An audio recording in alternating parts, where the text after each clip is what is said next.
ಇನ್ನು ಮುಂದಿನ ಸುದ್ದಿ ಏನಂತ ನೋಡ್ತಾ ಹೋಗೋದಾದ್ರೆ ಪಕ್ಕದ ತೆಲಂಗಾಣದಲ್ಲಿ ಒಳ ಮೀಸಲಾತಿ ಅಂದ್ರೆ ಏನು ಎಸ್ಸಿ ಸಮುದಾಯದ 3 ವಿಭಾಗಗಳನ್ನಾಗಿ ವಿಂಗಡಣೆ ಮಾಡೋದರ ಮೂಲಕ ಹೊಸ ಇತಿಹಾಸವನ್ನು ನಿರ್ಮಾಣ ಮಾಡಿದೆ ಇದೇ ತೆಲಂಗಾಣ ಸರ್ಕಾರ. ಅಂದ್ರೆ ಕಾಂಗ್ರೆಸ್ ಅಲ್ಲಿ ಟೈ ಅಪ್ ಮಾಡಿಕೊಂಡಿರುವಂತಹ ಕಾಂಗ್ರೆಸ್ ಸರ್ಕಾರ. ಅದರ ಬಗ್ಗೆ ನೋಡ್ತಾ ಹೋಗೋದಾದ್ರೆ ಪರಿಶಿಷ್ಟ ಜಾತಿ ಅಂದರೆ ಎಸ್ಸಿ ಉಪಜಾತಿಗಳನ್ನು ಪ್ರತ್ಯೇಕವಾಗಿ ವಿಭಾಗಿಸಿ ಅವರಿಗೆ ಒಳಮೀಸಲು ನೀಡುವ ಐತಿಹಾಸಿಕ ಅಧಿಸೂಚನೆಯನ್ನು ತೆಲಂಗಾಣದ ಕಾಂಗ್ರೆಸ್ ಸರ್ಕಾರ ಅಂಬೇಡ್ಕರ್ ಅವರ ಜನ್ಮದಿನವಾದ ಸೋಮವಾರದಂದು ಹೊರಡಿಸಿದೆ. ಇದರೊಂದಿಗೆ ಎಸ್ಸಿ ಸಮುದಾಯಗಳಲ್ಲಿ ಒಳಮೀಸಲು ಜಾರಿ ಮಾಡಿದ ದೇಶದ ಮೊದಲ ರಾಜ್ಯವಾಗಿ ತೆಲಂಗಾಣ ಹೊರಹೊಮ್ಮಿದೆ. ಇಂತಹದೊಂದು ಒಳಮೀಸಲು ಜಾರಿ ಮಾಡುವ ಮೂಲಕ ಸಮುದಾಯದಲ್ಲಿ ಆರ್ಥಿಕವಾಗಿ ಮತ್ತು ಸಾಮಾಜಿಕವಾಗಿ ಅತ್ಯಂತ ಹಿಂದುಳಿದ ಉಪಜಾತಿಗಳಿಗೂ ಶಿಕ್ಷಣ ಮತ್ತು ಉದ್ಯೋಗದಲ್ಲಿ ಮೀಸಲು ಖಚಿತಪಡಿಸುವಲ್ಲಿ ಮುಖ್ಯಮಂತ್ರಿ ರೇವಂತ್ ರೆಡ್ಡಿ ನೇತೃತ್ವದ ಸರ್ಕಾರ ಮಹತ್ವದ ನಿರ್ಧಾರವನ್ನು ತೆಗೆದುಕೊಂಡಿದೆ. ನೆರೆಯ ಕರ್ನಾಟಕದಲ್ಲಿ ಒಳಮೀಸಲಾತಿ ಜಾರಿ ಕುರಿತ ವರದಿ ಸರ್ಕಾರಕ್ಕೆ ಸಲ್ಲಿಕೆ ಪದೇ ಪದೇ ಮುಂದೂಡಿಕೆಯಾಗ್ತಾ ಇರುವ ಹೊತ್ತಲ್ಲಿ ಕಾಂಗ್ರೆಸ್ ಆಡಳಿತ ಇರುವಂತಹ ತೆಲಂಗಾಣದಲ್ಲಿ ಈ ಒಂದು ಒಳಮೀಸಲಾತಿ ಜಾರಿಗೆ ಆಗಿರೋದು ದೊಡ್ಡ ಏನಂತಂದ್ರೆ ಇತಿಹಾಸ ನಿರ್ಮಾಣ ಮಾಡಿದೆ. ಹಾಗಾದ್ರೆ ಏನಿದು ಒಳ ಮೀಸಲಾತಿ ಅಂತ ನೋಡ್ತಾ ಹೋಗೋದಾದ್ರೆ ರಾಜ್ಯದಲ್ಲಿ ಎಸ್ಸಿ ಮೀಸಲು ಸೂಕ್ತವಾಗಿ ಹಂಚಿಕೆಯಾಗ್ತಾ ಇಲ್ಲ ಅನ್ನುವಂತಹ ಆರೋಪದ ಹಿನ್ನೆಲೆಯಲ್ಲಿ ತೆಲಂಗಾಣ ಸರ್ಕಾರ ಎಸ್ಸಿ ಸಮುದಾಯದ ವರ್ಗೀಕರಣಕ್ಕಾಗಿ ಹೈಕೋರ್ಟ್ನ ನಿವೃತ್ತ ನ್ಯಾಯಮೂರ್ತಿ ಶಮೀಮ್ ಅಖ್ತರ್ ನೇತೃತ್ವದಲ್ಲಿ ಆಯೋಗವೊಂದನ್ನು ತೆಲಂಗಾಣ ಸರ್ಕಾರ ನೇಮಕ ಮಾಡಿತ್ತು. ಇದು ಪರಿಶಿಷ್ಟ ಜಾತಿಯ ಅಡಿಯಲ್ಲಿ ಬರುವಂತಹ 59 ಸಮುದಾಯಗಳನ್ನು 3 ಗುಂಪುಗಳನ್ನಾಗಿ ವಿಂಗಡಿಸಿ ಅವುಗಳಿಗೆ ಸರ್ಕಾರಿ ಕೆಲಸ ಮತ್ತು ಶಿಕ್ಷಣದಲ್ಲಿ 15% ಮೀಸಲಾತಿಯನ್ನು ಕೊಡಬೇಕು ಅನ್ನುವಂತಹ ಶಿಫಾರಸು ಮಾಡಿತ್ತು.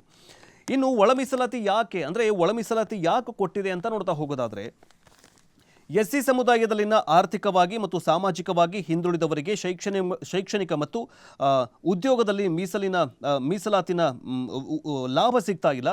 ಮೀಸಲು ಬಲಾಢ್ಯ ಪಂಗಡಗಳ ಪಾಲಾಗ್ತಾ ಇದೆ ಅನ್ನುವಂತಹ ಆರೋಪ ಇತ್ತು. ಆದ್ದರಿಂದ ಈಗ ಏನಾಗಿದೆ ಅಂತಂದರೆ ಎಸ್ಸಿ ಒಳ ಮೀಸಲಾತಿ ಅಂದರೆ ಒಳ ಉಪಜಾತಿಗಳನ್ನಿದಾವಲ್ಲ ಅವುಗಳಿಗೂ ಕೂಡ ಏನಂತಂದರೆ ಸೌಲಭ್ಯಗಳು ಅಭಿವೃದ್ಧಿ ಆಗಬೇಕು ಅವರು ಕೂಡ ಅನ್ನುವಂತಹ ನಿಟ್ಟಿನಲ್ಲಿ ಎಸ್ಸಿ ಸಮುದಾಯಕ್ಕೆ 15% ಇತ್ತು. ಸೊ ಈಗೇನು ಮಾಡಿದಾರೆ ಅಂತಂದರೆ 1, 5, 9 ಹೀಗೆ 3 ವಿಭಾಗಗಳಾಗಿ ವಿಂಗಡಣೆಯನ್ನು ಮಾಡಿದ್ದಾರೆ.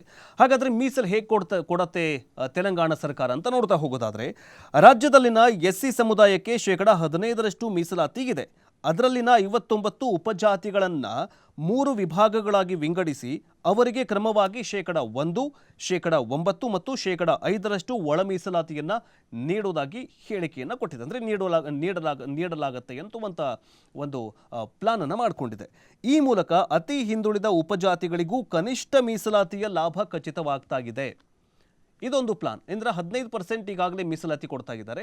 ಬಟ್ 59 ಉಪಜಾತಿಗಳೇನಿದಾವಲ್ಲ ಆ ಉಪಜಾತಿಗಳಿಗೂ ಕೂಡ ಸಣ್ಣ ಪುಟ್ಟ ಉಪಜಾತಿಗಳಿಗೂ ಕೂಡ ಏನಂತಂದರೆ ಲಾಭ ಆಗಬೇಕು.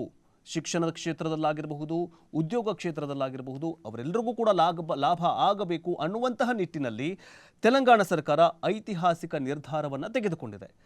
ಕರ್ನಾಟಕದಲ್ಲಿ ಈಗೇನಂತಂದರೆ ಜಾತಿಗಣತಿ ಯುದ್ಧ ನಡೀತಾ ಇದೆ. ಬಟ್ ಮುಂದಿನ ದಿನಗಳಲ್ಲಿ ಈ ಒಂದು ಪ್ಲಾನ್ ಇಡೀ ದೇಶಾದ್ಯಂತ ಏನಾದರೂ ಅಪ್ಲೈ ಆದರೆ, ದೇಶಾದ್ಯಂತ ಇದೇನಾದರೂ ಮಾದರಿ ಆದರೆ ತೆಲಂಗಾಣಕ್ಕೆ ದೊಡ್ಡ ಜಯ ಸಿಕ್ಕಂಗಾಗತ್ತೆ. ಯಾಕಂದರೆ ಚಿಕ್ಕ ಪುಟ್ಟ ಒಳಜಾತಿ ಏನು ಫಲಾನುಭವಿಗಳಿದ್ದಾರಲ್ಲ ಅವರಿಗೂ ಕೂಡ ಶಿಕ್ಷಣ ಕ್ಷೇತ್ರದಲ್ಲಿ ಅಥವಾ ಉದ್ಯೋಗದಲ್ಲಿ ಸಹಾಯ ಆಗಬೇಕು, ಅವರು ಕೂಡ ಮೇಲ್ಗಡೆ ಬರಬೇಕು, ಸಮಾಜದಲ್ಲಿ ಒಳ್ಳೆಯ ಸ್ಥಾನದಲ್ಲಿ ಬರಬೇಕು ಅನ್ನುವಂತಹ ನಿರ್ಧಾರವನ್ನು ತೆಲಂಗಾಣ ಸರ್ಕಾರ ತೆಗೆದುಕೊಂಡಿದೆ. ಬಟ್ ಈ ಒಂದು ಎಸ್ಸಿ ಸಮುದಾಯದವರಿಗೆ ಬಂಪರ್ ಕರ್ನಾಟಕದಲ್ಲೂ ಕೂಡ ಈ ಒಂದು ಪ್ಲಾನ್ ಅಪ್ಲೈ ಆಗತ್ತಾ?